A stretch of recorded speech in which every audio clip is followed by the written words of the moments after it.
মানসত চাবলৈ আহিলে যে আমাৰ পৰ্যটনৰ কেনেকুৱা ইয়াত উন্নয়ন হৈছে, পৰ্যটনটো ডেভেলপমেণ্ট কেনেকৈ হৈছে, কাৰণ মানসটো হৈছে এটা অভয়াৰণ্য, that is a different part. But in Assam where there is a forest, where there is a national park, there is tourism. সেইকাৰণে চাবলৈ আহিলে যে কেনেকুৱা গৈছে, আৰু আমাৰ কনচেপ্টটো হৈছে কি মানে বিয়ণ্ড মানস নেশ্যনেল পাৰ্ক। কাৰণ নেশ্যনেল পাৰ্কত গ'লে ধৰক আমি ৱাইল্ড লাইফৰ বস্তুবিলাক দেখিলোঁ, ম'ৰা চৰাই দেখিলোঁ, গড় দেখিলোঁ, কিন্তু টুৰিষ্ট কলটো এটা টুৰ মাৰি তাত ৰৈ নাথাকে।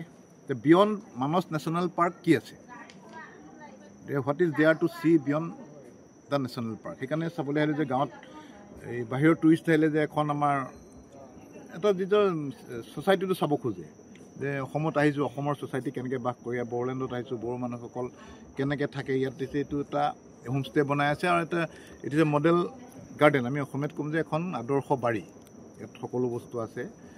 সেইটোকে আমি চাবলৈ আহিলোঁ যে আমাৰ যিটো নিউক্লিয়াছ সেইটো মানস নেশ্যনেল পাৰ্ক, কিন্তু সেই মানস নেশ্যনেল পাৰ্কক আমি নিউক্লিয়াছ হিচাপে লৈ চাৰিওফালে কেনেকুৱা টুৰিজমটো ডেভেলপ কৰিব পাৰোঁ, আৰু ওচৰৰ মানুহখিনি কেনেকৈ বেনিফিট হ'ব।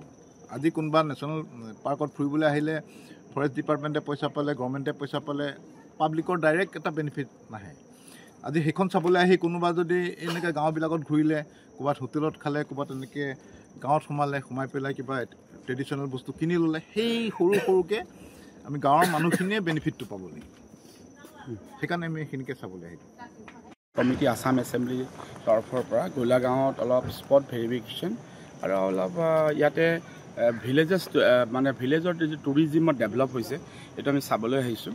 আৰু আমি এটা স্পট চালোঁ, আৰু আমি তিনিটা স্পটত গৈ আছোঁ। আমি সঁচাকৈ এই ইয়াতে আহি যিটো পাৰিপাৰ্শ্বিকতা, নেচাৰেল বিউটি দেখি যথেষ্ট আনন্দিত হৈছোঁ।